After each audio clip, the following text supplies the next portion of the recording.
And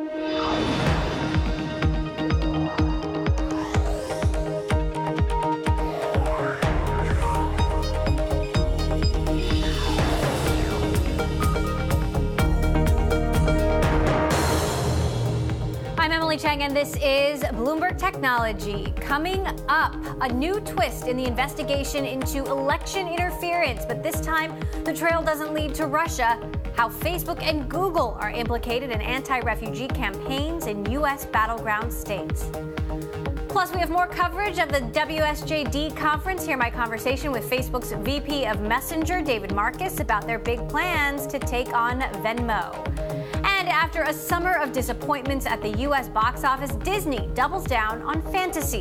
Why CEO Bob Iger believes a superhero showdown, a musical animation, and the Force will pack theaters this fall. But first, to our lead. Financial execs around the world are bearish on humans, fearing that robots will eliminate jobs on the trading floor. A dozen executives and consultants in charge of deploying technologies told Bloomberg that automation will take over daily tasks currently performed by humans. In fact, consulting firm Optimas has already predicted AI may wipe out 230,000 financial jobs by 2025. Here with us to discuss tech's growing influence in the financial world and other industries, Michael Wolff, CEO and co-founder of Activate. Michael just presented his top predictions for tech and media in 2018 at the WSJD conference, and you flew up here to talk about it, Michael. Thank you so much. Just arrived. So let's start with automation. You know, no question that automation is going to have a grave impact on jobs across sectors, but in the finance industry in particular, what do you see? Well, there are a couple of things. First of all, we've already seen the robo-advisors. I mean, firms like Betterment and Wealthfront are already managing lots of accounts, and they're making financial management accessible to a large group of consumers who historically wouldn't have been able to afford it. Now, we're going to see automation go into other parts of the finance world, and some of it is expertise, automation, and augmentation. It's taking jobs where a lot of judgment has been applied in the past and providing tools to help those people.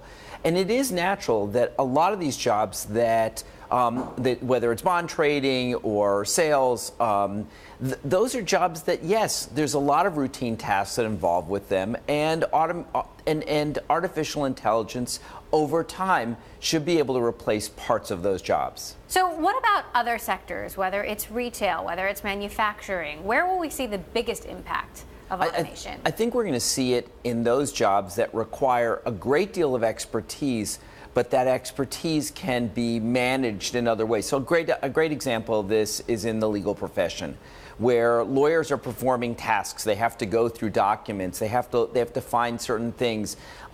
Using sort of natural language search, being able to have artificial intelligence that can highlight and translate those into law, that's going to be very important. And could AI and automation also take jobs in technology itself? I mean, you know, when you think about, you know, the stuff that Facebook's doing with ads, the curating of content, the flagging and filtering of content, some of that is done by humans today, but the goal is to have that automated. Well, some of it's done by humans, but also what will make artificial intelligence more intelligent is going to be some sort of crowdsourcing of actual human actions versus just machine learning. But yes, a lot of the tasks in computing, yes, they will be done automatically. So some of the most basic programming, a lot of those things that just a couple years ago would have required expertise, that expertise is now really can be done by computing. Now, something else you've predicted is that of the big giants, Google, Facebook, Apple, Amazon, they will increasingly compete on the same turf. Where do you see the biggest showdown, if you will, in 2018? Well, of course, one of the places is AI. And they're all what they're most concerned about. So we hear a lot about smart speakers, and every one of these companies has launched a smart speaker, everybody but Facebook, and it's rumored.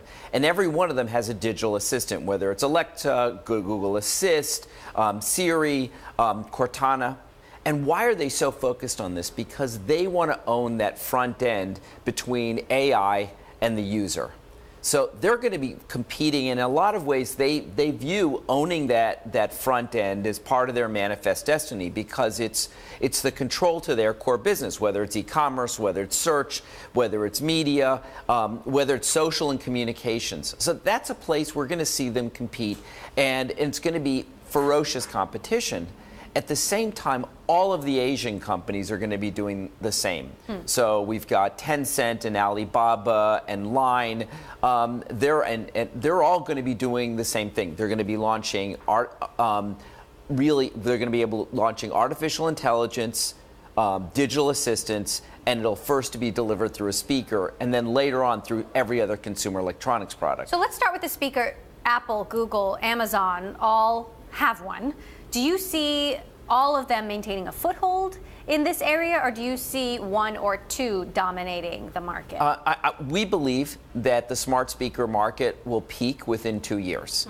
And that part of the reason for that is that those digital assistants will be built into every other device, whether it's your car or your toaster or your Nespresso machine.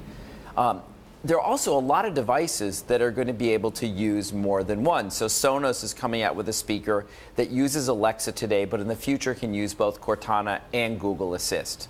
So then when it comes to the actual assistants themselves, I have the same question.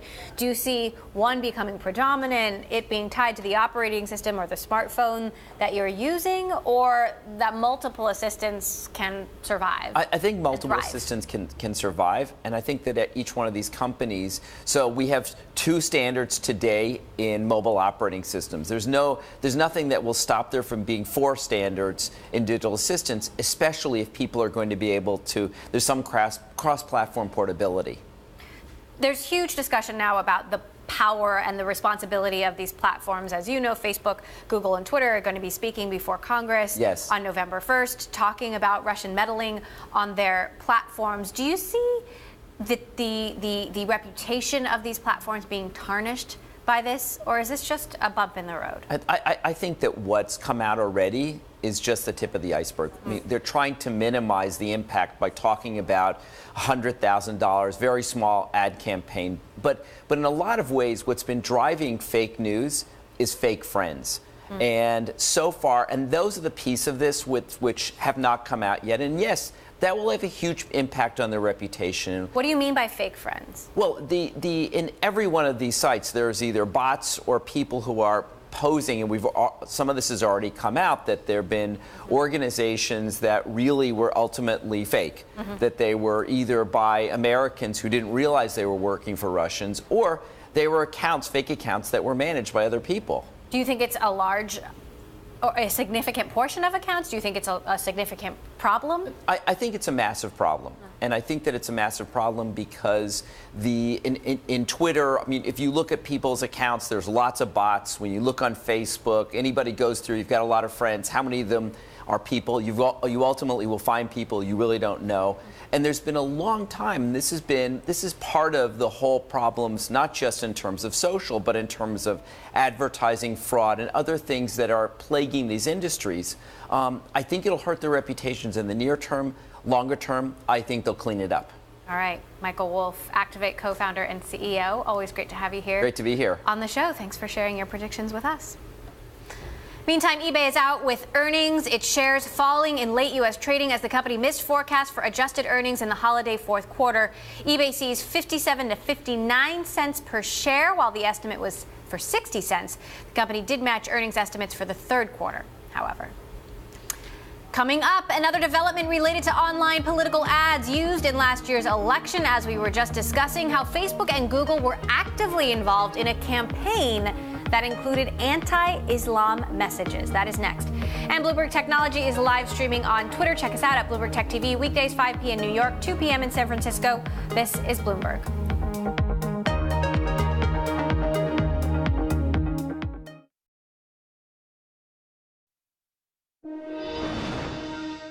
One thing is for certain when it comes to Bitcoin, there will be volatility. Wednesday's trading session, the world's largest cryptocurrency, had its worst day in a month. U.S. Commodity Futures Trading Commission published a primer on the asset class where the agency said virtual tokens used in initial coin offerings can come under CFTC oversight. The SEC has already said tokens from some ICOs can be securities under its oversight. Now to a story we've been monitoring, the Russian meddling in the 2016 U.S. presidential election through advertisements on social media. Google and Facebook are being scrutinized for helping anti-refugee campaigns in swing states during the final weeks of last year's election. But this time around, the ads did not come from Russia, but were part of an American-led campaign aided by direct collaboration with employees of Facebook and Google. The result was people in states like North Carolina and Nevada saw Islamophobic ads in their feeds. Joining me now to discuss, Ben Elgin, who reported this story for Bloomberg. Fascinating story that you published today, Ben. Who is this group? What was their connection to Facebook and Google? So the group is called Secure America Now, and they're a nonprofit conservative political group. And so they chime in on conservative causes. We don't know who their donors are, obviously, as one of these nonprofits. But their messages were a mix of anti-Islam ads as well as anti-Hillary ads that really pumped up towards the end of the election campaign.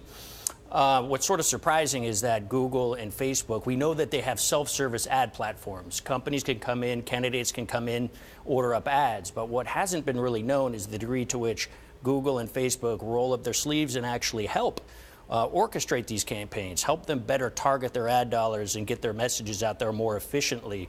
And so they did this with this group Secure America Now as they were putting out these anti-Islamic ads. So to what degree did they roll up their sleeves? How did they help this campaign? Right. So it ranges from everything from troubleshooting, how to better use the system, but also like how to use the targeting mechanisms, right? I mean, so like for instance, on Facebook, they were trying to target some of these anti-Islamic refugee ads towards swing state voters. Very specifically, they wanted to go after Hispanic voters in and around the Las Vegas area, right? And so they were very, they needed help in terms of how to best utilize the system. And look, Facebook and Google do this all the time for major advertisers. If you're Procter & Gamble, you're going to spend tens of millions of dollars on ads. They will dive in and help you do this to best of their ability, right? And so they were doing the same thing here with some of these political groups. So what are Facebook and Google saying about this? Well, they are not talking to us on the record. They do not want to. They did not want to engage with us on the subject. A Google spokesperson did tell me, however, that they eventually blocked some of these ads that they were running. But that's sort of the extent of it. Google says, look, if ads run against our policies, we will cut them off. But it's not clear how long, for instance, these ads ran on Google before they were discontinued. How does this differ from Russian interference in the U.S. election, legally speaking? Well, this is perfectly legal. And I think the surprise that people have had with this is just that these companies would actively engage with the group this far on the fringes of the political spectrum. But I think it raises questions. I mean, people are already sort of fascinated with how the Russian meddling changed the election or potentially impacted the election via social media. Here's one other area where this occurs, where some of these nonprofits can just funnel a ton of money into ads, and people don't really know, like, why is this anti-Islamic ad showing up in my Facebook feed, right? And you don't know who necessarily it's coming from. So again, it's a transparency issue. And I think Facebook and Google are going to be sort of pressed to better disclose who's funding these ads in the future. All right, fascinating piece from Ben Elgin, one of our great investigative reporters. Thank you so much for sharing that with us. Coming up, he co-founded PayPal, and now he's got his sights on ending predatory lending. My exclusive interview with Max Levchin is next. This is Bloomberg.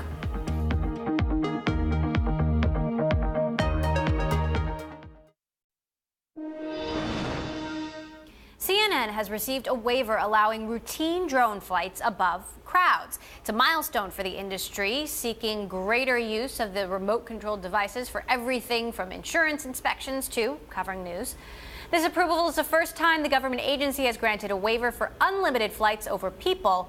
Previous exemptions allowed flights of drones over people in closed set operations only when tethered with a max height of 21 feet. Well, this week, top business and tech leaders are gathering at the Wall Street Journal D-Live conference in Laguna Beach, California. Earlier, I spoke with Affirm founder and CEO Max Levchin. Before entering the fintech lending arena, he helped co-found PayPal, of course. In my exclusive interview with Levchin, I began by asking about the trends he's seeing in the lending arena now. Take a listen. I think we're just about ready to enter the consolidation phase of this new market where companies that are good at managing risk, smart about underwriting, smart at reserving, and are set up for long-term success are going to start picking up the stragglers, the ones that don't have the capital, don't have the management teams, aren't ready to take on both the risk management demands and the regulatory demands, frankly, of the space. So what do you see happening when it comes to predatory lending, for example? Well, I think the promise of fintech, the thing that we're all really have come here to do in one way is to get rid of predatory lending. It's to shine a spotlight of what is the right and the wrong way of doing this, to bring more access to credit to those that are traditionally excluded, pushed out by the players into the darker reaches of pawn shops and pay-to lenders. So I think the opportunity is still there, and we're all working on it very hard. But I would say the dent that's been made by the industry so far is fairly small. We think we're doing our part and then some, but there's a lot of people who have no access to credit whatsoever. So talk to us about the newest developments at Affirm and how you guys are trying to combat some of these trends. So Affirm has been scaling very steadily over the last 5-6 years that we've been around, and we're really focused on this idea of honest finance, being able to deliver a loan product to the consumer that is uniquely tailored to the purchase they're trying to make with very, very transparent pricing, something that we can commit to that will not change, that it will be no hidden fees or interest rate changes or any of the sort of plagues that hurt consumers, and really give the industry a bad name, deservedly in many ways. So we've just been working on that for a prolonged period of time, very focused, and have picked up a lot of very happy customers. Our NPS has been hovering well north of 80, which, for comparison, majority of traditional banks have a negative NPS score. So it's a pretty accomplishment I'm proud of. One of the big things that we've been able to show at this point empirically with real data is that we open our credit access. We approve more than 30% more people than a traditional financial institution. So we are actively bringing credit access to audiences that are traditionally excluded. And I think that's really the best way of doing it. Create responsible vehicles, lend money to those that can't afford to borrow it, but provide guidance and guardrails, frankly, to not overextend people, not push them into a cycle of debt. The Equifax hack has been in the spotlight. Hundreds of millions of people having their private information stolen. You were just asked on stage, should Equifax even exist? You said credit bureaus should exist, but how do we avoid risks like this? I think it's the inevitable reality that many traditional players have just not yet come to full terms with. Security is no longer optional. It used to be the joke in the security industry that cryptography and computing security is a kind of insurance policy you only want to buy the day after your house burns down.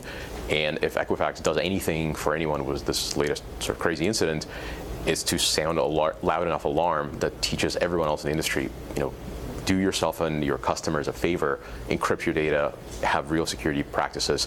And we should spend a lot of our time pointing out just how easy it is to fix that problem. We do not have to have that. I'm curious what your thoughts are on Bitcoin. Jamie Dimon says Bitcoin is a fraud. How are you thinking about Bitcoin and cryptocurrencies? What is their future? So I think it's a developing story in a sense that from a skeptical perspective, it is a little bit of a hammer looking for nails. Every time somebody pitches me a really cool new cryptocurrency-based company, the first test I apply, I say, well, can this be done without Bitcoin, without Ethereum? And 9 out of 10 times the answer is, yeah, it's really kind of unnecessary to bring cryptocurrency into it. Having said that, the promise of cryptocurrency, and especially the distributed ledger, the idea of inexpensively creating fully distributed, verifiable trust is really powerful. And I believe we will converge on concepts and companies and fundamental improvements to our society through the usage of the blockchain. I'm just not sure exactly what they are yet. I recently interviewed Bill Maris, former CEO of Google Ventures, and he suggested that the sun is setting on Silicon Valley. There is a huge influx of capital, foreign capital, billions and billions of dollars coming in from SoftBank. That is changing the landscape dramatically. He said, for investors, what changes are you seeing in the investing landscape and valuations? Would you echo this idea that the sun is setting and may set on, the way that funds have been doing business up to this point? So I think that's right. I think, no one can ignore it's not even an elephant in the room, it's an asteroid in the room, the Vision Fund, where once they're involved, the evaluations become very different if they're involved. And I think that's sort of a backdrop, but a probably more important trend is the fact that it feels like we are in the later stages of this notion of don't go public, raise very late stage money, the idea of companies being told by their investors in no uncertain terms that, hey, it's time to prepare yourself for being publicly traded, seems to be an emerging theme, which I don't necessarily find overly unwelcome. I think things are changing, and in general, I think it's probably for the better in a sense that we're swinging back towards a little bit more accountability, a little bit more transparency, which is something that I'm certainly happy about. My exclusive interview there with Affirm CEO and PayPal co-founder Max Levchin. All right, coming up, we go back to the conference and bring you a conversation with Facebook Vice President of Messaging Products, David Marcus, how the social media giant is planning to become the default messaging app next. And if you like Bloomberg News, check us out on the radio. Listen on the Bloomberg Radio app, Bloomberg.com, in the U.S. on SiriusXM. This is Bloomberg.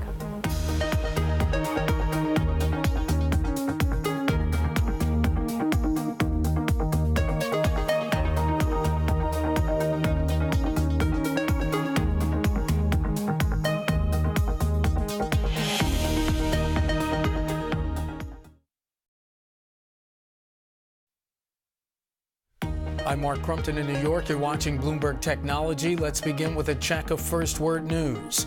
President Trump says the nation faces what he calls a once-in-a-lifetime opportunity to overhaul the tax system. The president spoke during a White House meeting with a group of senators. The timing is right. I have had people on both sides, and I promise not to mention the name of the people on the other sides or names, but a lot of people are liking this very much, and I think we'll have tremendous support. The president says the plan will provide the largest tax cuts in the nation's history. NAFTA negotiators are working on a side deal for the U.S., Canada, and Mexico to make a non-binding pledge to avoid devaluing their currencies for competitive purposes. That's according to three people familiar with the matter. President Emmanuel Macron confirmed today that the state of emergency in France will be lifted on November 1st. It was imposed in 2015 after the Paris attacks that killed 130 people. President Macron stated the effectiveness of the state of emergency was no longer clear. The European Union has unveiled new measures to help counter deadly low-tech attacks following a series of killings in major cities by extremists driving vehicles into crowds. We have to accept that the terrorists don't stand still. They change and adapt their methods. We need to be ready to adapt our response. The European Commission, which proposes and ensures compliance with EU laws, said the measures are aimed at better protecting major gatherings like concerts or sporting events. Global news 24 hours a day, powered by more than 2,700 journalists and analysts in over 120 countries. I'm Mark Crumpton. This is Bloomberg. It's just after 5:30 p.m. here in New York, 8:30 Thursday morning in Sydney. My colleague Paul Allen has a look at the markets. Paul, good morning. Good morning, Mark. Well, trading's been underway in New Zealand for about 30 minutes now. The NZX off about 0.1%. This is after US equities closed higher again, and we've got oil hovering around the $52 a barrel mark. Nikkei futures are modestly higher. We're expecting the Japanese trade surplus to widen in September. Here in Australia, we've got ASX futures looking pretty flat, down just 2 points. The market waiting on production numbers from Santos and Woodside, the two petroleum producers there, and BHP gets its AGM underway. Also keeping an eye on the Australian dollar today. Jobless numbers for September expected to remain steady at 5.6%, and watching the Bank of Korea as well, expected to hold that 7-day repo rate at 1.25%. I'm Paul Allen in Sydney. More from Bloomberg Technology next.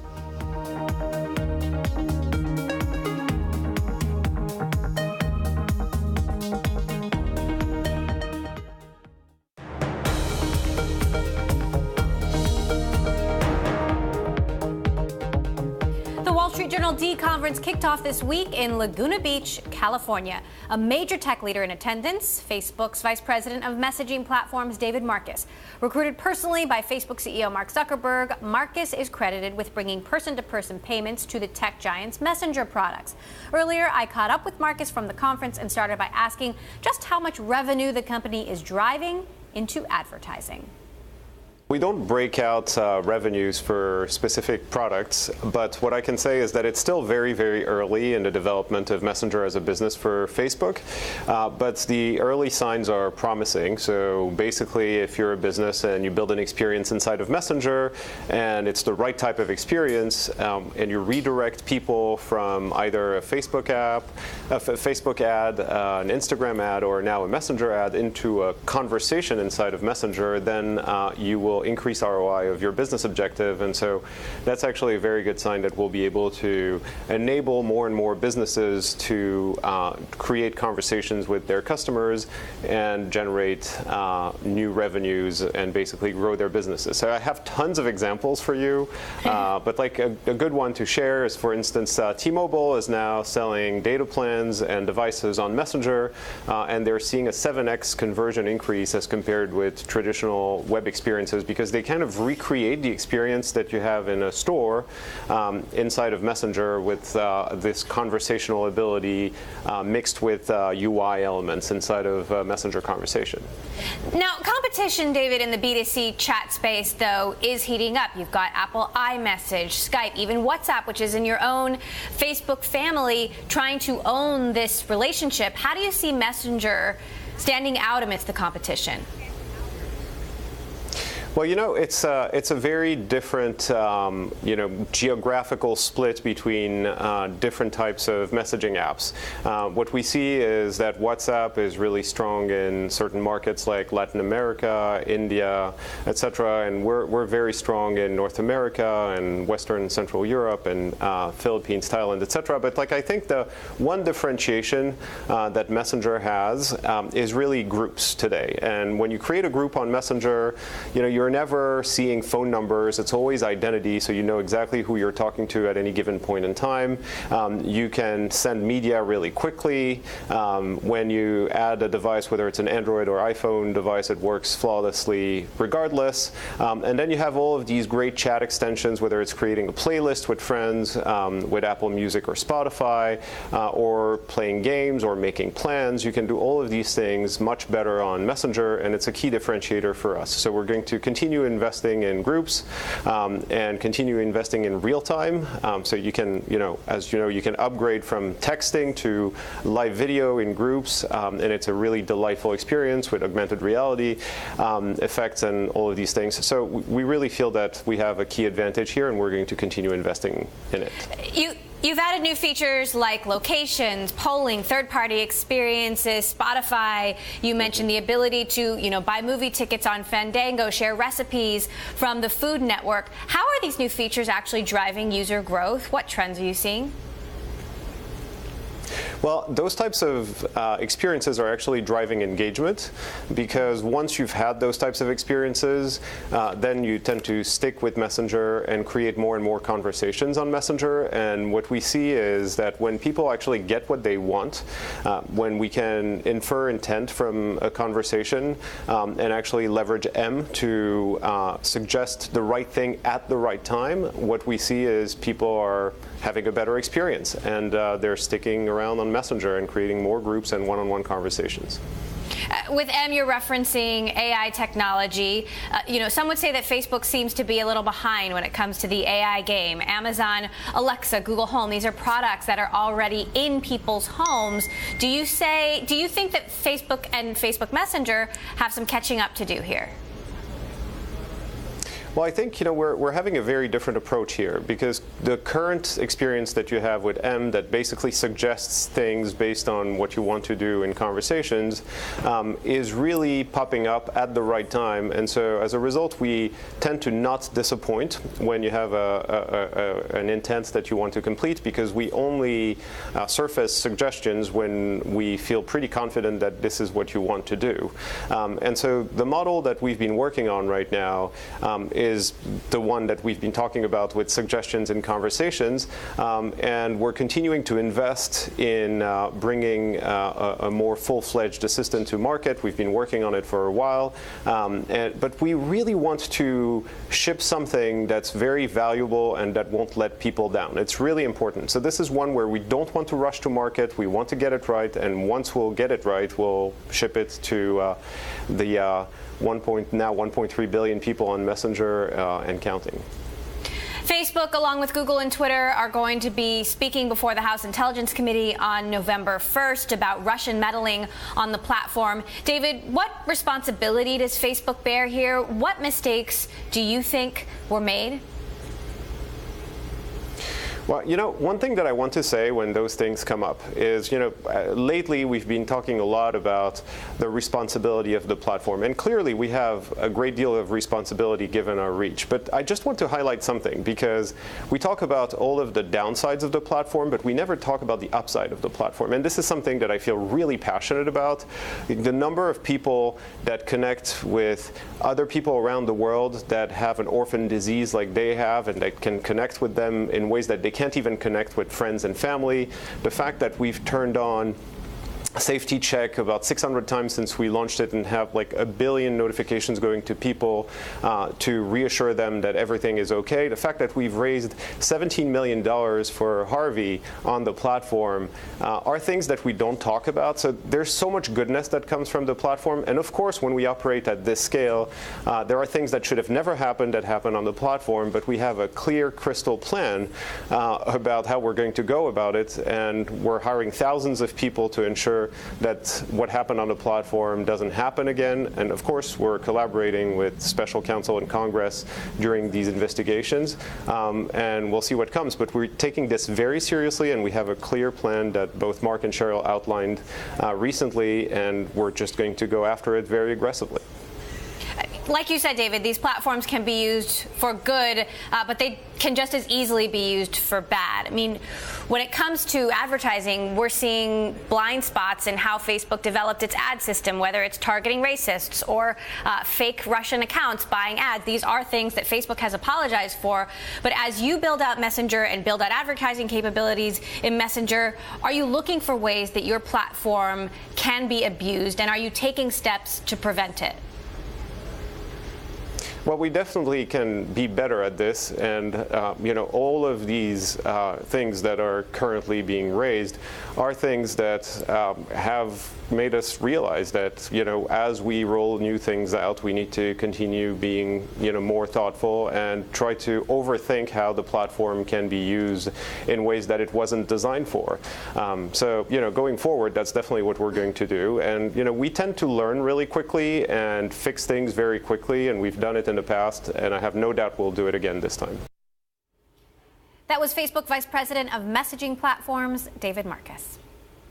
Well, Blue Apron, struggling since its IPO back in June, has cut 6% of its workforce. That adds up to at least 300 of Blue Apron's more than 5,300 employees. That reduction includes workers in its corporate offices and fulfillment centers. The cost of the cuts is estimated at $3.5 million, stemming mostly from severance payments in the fourth quarter. Blue Apron shares have dropped 47% since its public trading debut. Coming up, Pinterest is introducing a new way for small and medium-sized businesses to reach the masses. We'll catch up with its president, Tim Kendall, next. This is Bloomberg.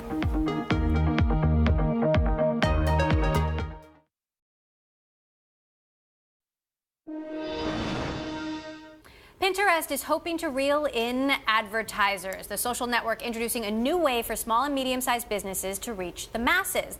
The new tools will be found in the Pinterest Ads Manager and will allow businesses to target customers searching for potential products. For more details on the new ad search platform, we're joined by Pinterest President Tim Kendall. And of course, you've already had advertising on the platform. This is one new feature. Yeah. How will this work? Well, people use Pinterest to plan. And since they're planning, it's a really awesome time for businesses to connect with the consumer while they're in the early part of the buying process. So what we're announcing today is an ability for small businesses to reach people on Pinterest while they're searching.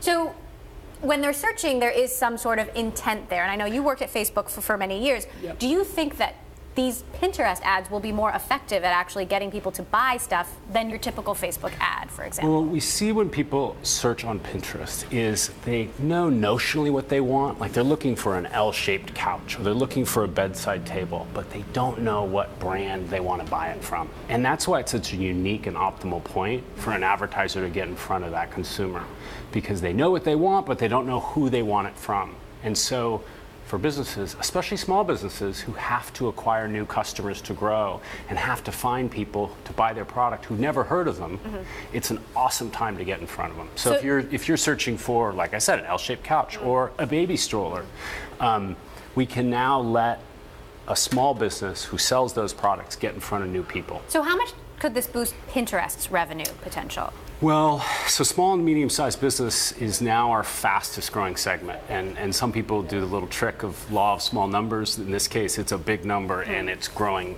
the fastest. But I think Pinterest, because we're strong in home, beauty, style, and food, these are categories where small businesses thrive.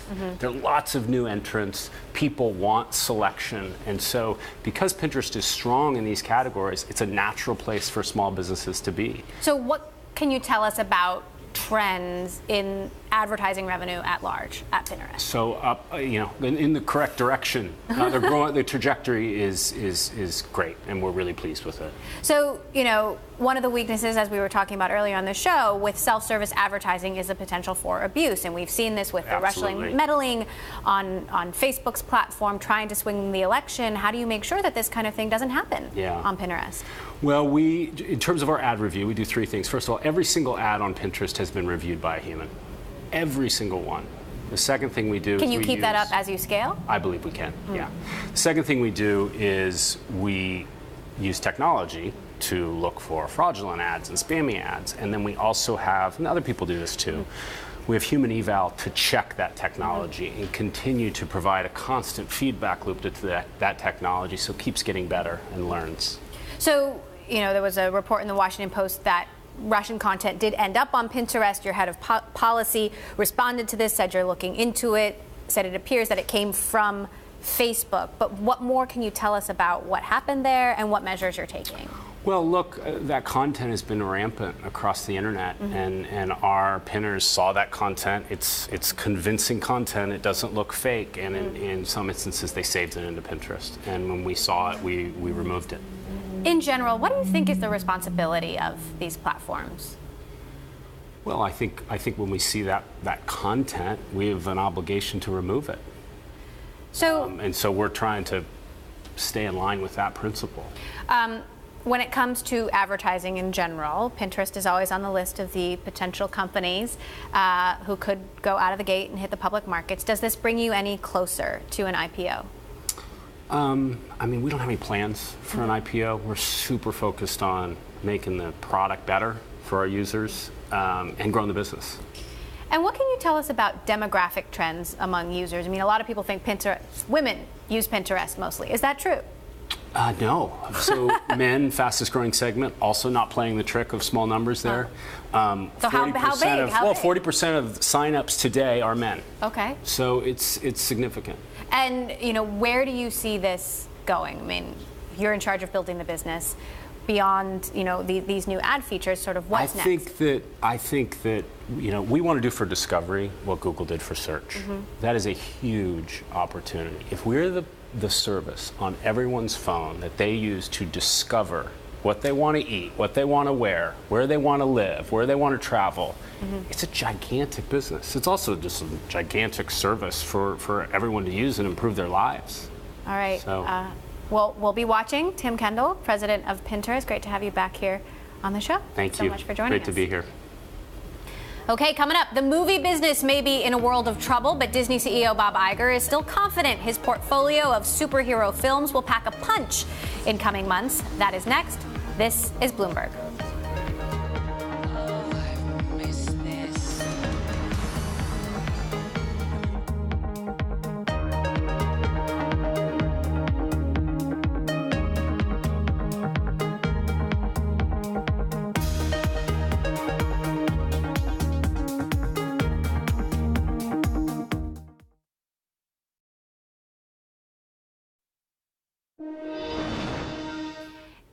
major TV networks have signed up for Nielsen's new tracking service that will provide audience data on video-on-demand services like Netflix. It gives studios, producers, and agents better tools to aid them in negotiations with the streaming company, which plans to spend as much as $8 billion next year on content.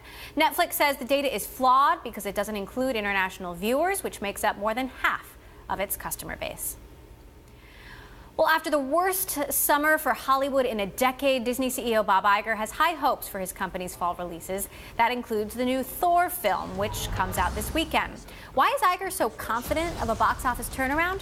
Joining us from LA, Chris Palmieri, Bloomberg's LA bureau chief. So, Chris, how important is the Thor movie for Disney?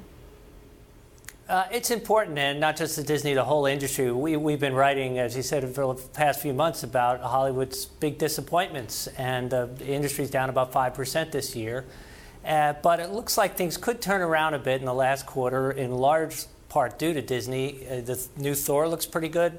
They have a new Pixar movie coming out, and of course Star Wars in December, and that could get a lot more people into theaters. So what are box office projections here?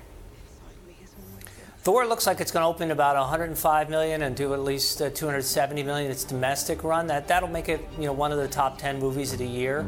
The other two movies will both be over 200 million. Star Wars is, Rogue One did over $1 billion, and so everyone expects the latest Star Wars sequel to do more than that. If these sequels and revivals haven't been doing well, why do they keep making them? Because when they do well, they make a lot of money. That's the reason. And so I asked Bob Iger about this, how do you keep these things fresh? And he said it's just, a lot of work in new stories, new places for the heroes to go, new characters. And, in the case of Thor, I saw it, it's a funny movie. So there was actually kind of a change in tone from the past. There's a lot more humor in this, which people seem to respond to in these superhero movies these days. We actually do have a chart showing what movie theater stocks have been doing. #BTV3738. Movie theater stocks, there you can see, have tumbled over the last year. In terms of keeping things fresh, one of the things that's interesting is the Marvel Comics, the print edition.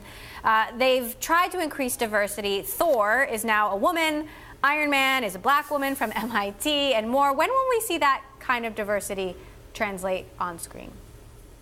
You're starting to see it. There were some definitely new characters. There's a big woman star, Cate Blanchett, in the new movie, and you're going to see Black Panther, Marvel superhero, directed by African-American director as well next year. So, it's starting to work. It's obviously a big issue in Hollywood these days, diversity of all kinds, and you're going to start to see it, I think, reflect a lot more in the product as well. What would a hit mean for the film business? Well, right now we're just trying to get back to even for the year. Last year was a record year, so if these three Disney movies do well, there's another Warner Brothers film, Justice League, coming out. We could be back to break even. That will at least take away this feeling that people aren't going to movies anymore. All right, Chris Palmieri, our LA bureau chief. Chris, as always, thanks for joining us on the show.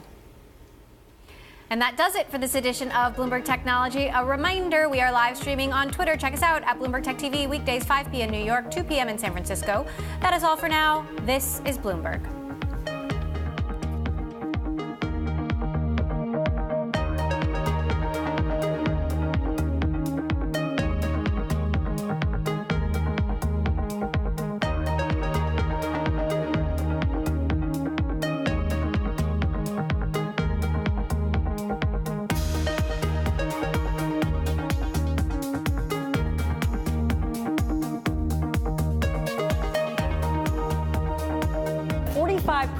Of the S&P 500 members, MACDs are signaling sell.